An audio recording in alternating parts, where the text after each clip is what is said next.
Well, all right. Welcome back. This is Divinyl Intervention, the podcast. I'm your host, David, here today observing social distancing like I'm sure most, if not all of you are.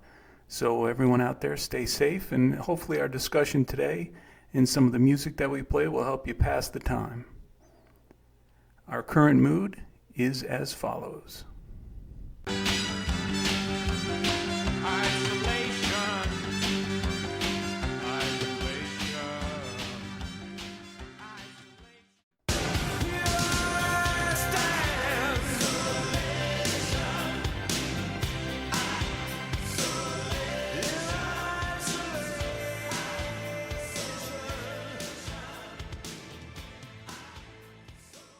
Now, I know a lot of folks have been playing their coronavirus themed song lists, and some have been very, very clever, I have to admit. This is not going to be that episode, but I did want to throw in a few myself before we get into this week's topic. So, you heard Joy Division with Isolation, and Iggy Pop also with his version of a completely different song called Isolation. Channeling all of us, I think, right now. As cool as those tracks are, though, I don't think I'm the first one that's played them or posted them this week. But I do suspect that the next one I'm going to play for you is a bit more unique.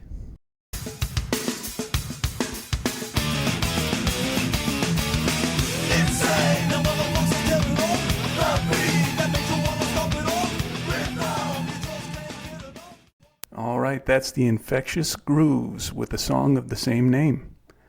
These guys were a side project of Suicidal Tendencies. Definitely worth checking out. If this is the first time you've heard them, or if you've not heard them in a while, I would definitely invite you to check out the two releases that they had. All right, let's get on with the episode. This episode is informally going to be titled Help Wanted Lead Vocalist. You know, bands come and go, drummers come and go, insert Spinal Tap reference here. Guitarists, bassists, singers, you know, they come and go in rock, as well as other genres, but it is rare that a well-known lead singer either voluntarily or involuntarily leaves a band when the band is kind of riding high, when the band is maybe not necessarily at their peak, but still very, very successful or starting to reach a level of success that I suspect most bands are trying for. And it's even more rare, I think, when both the singer and the band continue their respective successes after the split. Today, I think we should feature a couple of those bands, which are the kind of rarest of the rare rock bands that fit that scenario. So who doesn't fit that scenario? Well, certainly we're not going to be featuring Wings, of course. Just not the same band after that kid McCartney left. Also, not going to feature Joy Division / New Order or AC/DC because, again, they don't really fit this theme because they didn't lose their singers by choice. But they did both experience great success after the change. But again, today we're trying to highlight some of the bands that had a split with their lead vocalist, and the lead vocalist went on to great success, as did the band itself. So we will also not be featuring any band led by Richie Blackmore. No offense to him, but since most of his bands just had too many lead singer changes to keep track of, I'm thinking specifically, of course, of Deep Purple and after that Rainbow. So sorry, Richie, but none of your bands are going to be on this list. So let's get into the survivors. We have to get pretty deep in the stacks for the first band, or at least deep in the stacks for their first records. So here's a little band called Genesis with The Lamb Lies Down on Broadway.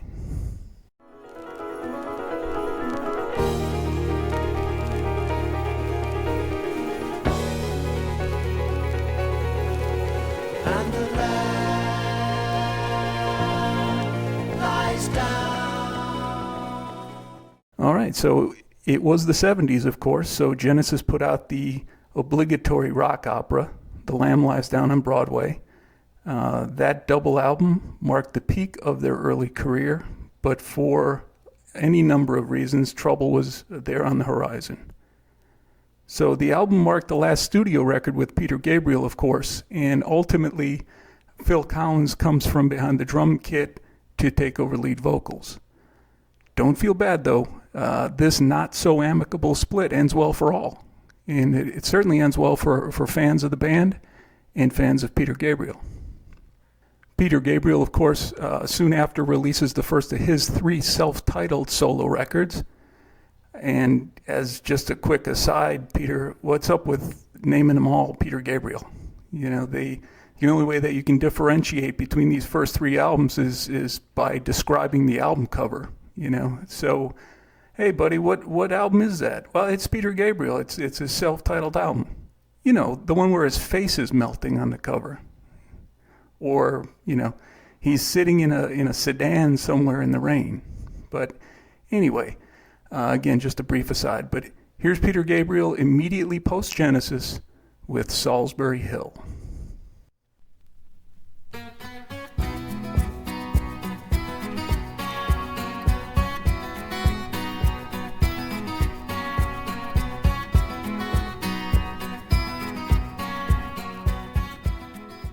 And yeah, that's one of Peter Gabriel's better known songs, and normally I would have liked to feature one that's maybe a deeper track, but given that the song is really about the split with the rest of the band, it was really hard to avoid featuring that one by Peter Gabriel.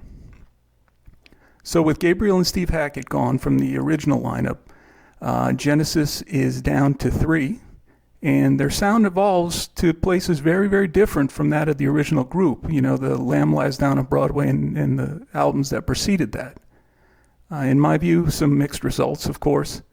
But here's one that I definitely enjoy from the Abacab album.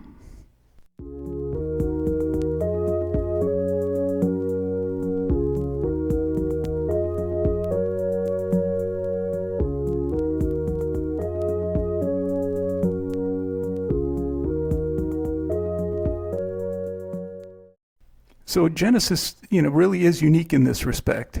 Not only did the band and Peter Gabriel both continue success in the music industry after the split, but they both became even more popular than the band that they broke.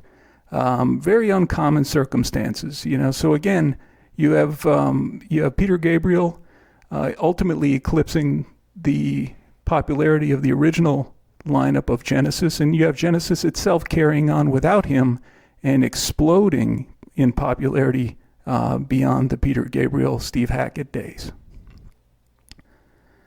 Now, the next 2 bands we talk about similarly are going to find success after the implosion of their original lineup. And again, it's success by both the departing vocalist and the remaining band, which makes them, in my view, quite unique in the rock genre. So this next band's debut album was an absolute monster. A self-titled release that became a staple of rock radio in the late 70s and remains inarguably one of the great hard rock records of all time. Not only did it establish the band as a top act, but it made the lead guitarist immediately a legend. This, of course, is Van Halen. By the time the 1984 album is released, Van Halen is at the absolute top of its game. So what better time to split with their charismatic lead singer? But before we get to David Lee Roth, let's just revisit a cut from that original Van Halen debut album.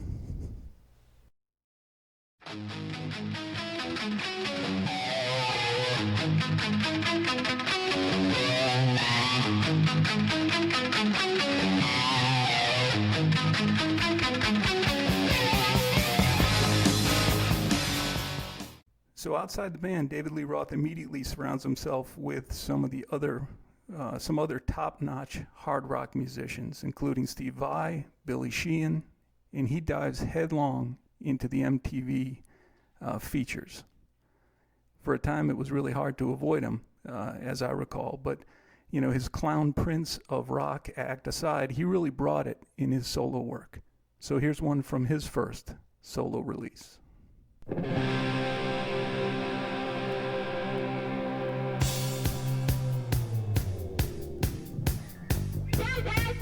What? Well, let me roll up onto the sidewalk and take a look. Yes. Whoa! She's beautiful. Now, the interesting part about this particular split is that in some respects, David Lee Roth ends up holding tighter to the Van Halen sound than the band does when they bring in Sammy Hagar. The keyboard sounds that Eddie Van Halen brought into the 1984 album, stick with the band, whereas Roth goes a bit further back into their catalog for his signature sound. And of course, as you know, Van Halen finds enormous success with Sammy Hagar as their lead singer. Much more successful long-term than they had been over that similar period with David Lee Roth. And whether you prefer the Van Hagar version or the original Van Halen, there is no disputing their success in that second version of Van Halen. And here's one from them.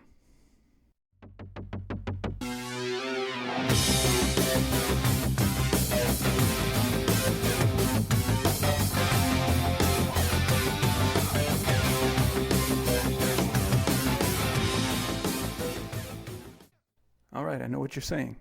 Why don't you ever play any goth? Well, glad you're here with us today. You're going to want to stick around if this is your style. Bauhaus was slowly but noticeably expanding their audience over the course of 4 albums and some separate single releases, and were essentially at the peak of their popularity when they dropped this one.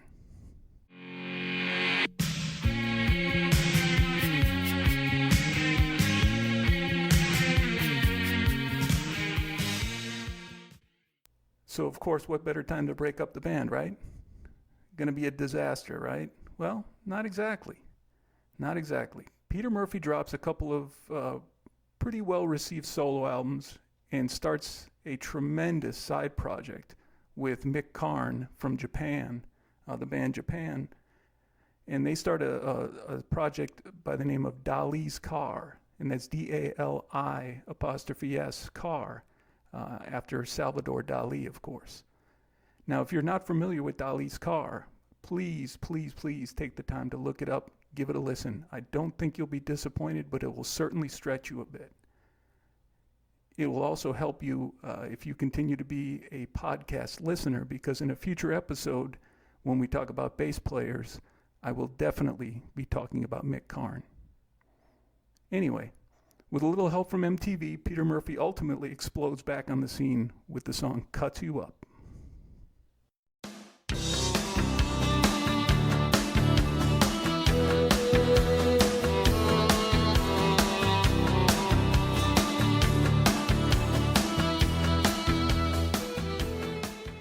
Now, the rest of the band stayed together post-Bauhaus, but different than Genesis and Van Halen, they don't continue under the original Bauhaus name. And I know there were legal proceedings and all of that, which prevented that from happening. But everyone who followed Bauhaus, of course, followed them when they reemerged as Love and Rockets.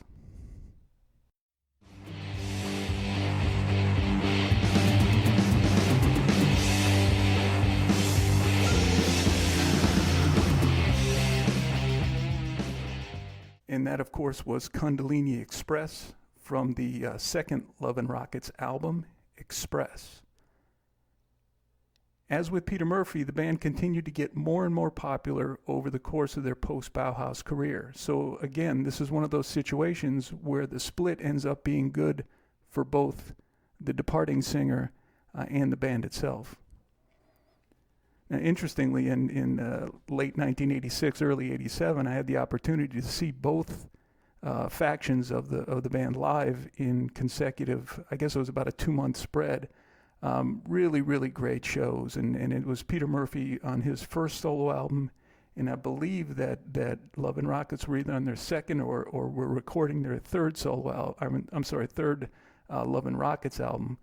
And again, really enjoyed both shows, but really, really makes you think, what if Bauhaus had stayed together? Where would they have gone? What kind of experimentation or what kind of growth might they have shown as a band.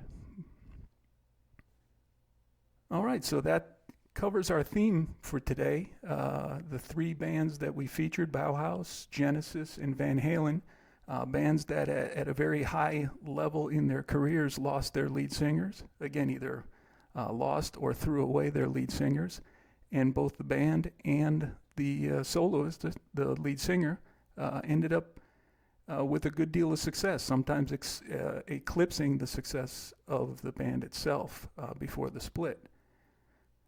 But because this is my podcast and I get to run the show, before I close out this episode, I want to feature one band that does not fit that theme, but I wanted to play them anyway. So here's a situation where you had a popular band kicking out their lead singer, bringing in a relatively unknown singer to replace him, and exploding into a giant of the hard rock or heavy metal genre.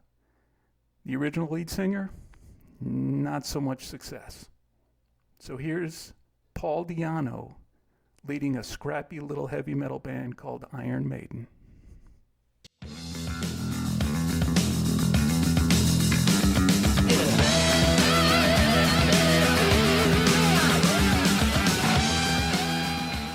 So Iron Maiden's Killers album with that track put the band on just a rocket trajectory. And again, what better time to get rid of your lead singer? But interestingly, in replacing Di'Anno with that muscular rock voice that he had, they bring in a singer with just a very, very different sound and a different style. So here's a bit of the Bruce Dickinson version of the band with his soaring vocal style.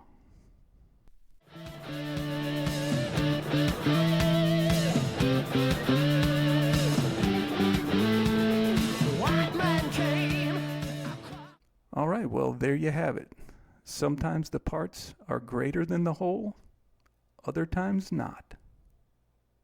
Until next time, I'm David, and this has been Divinyl Interventions. Talk with you again soon. Take care.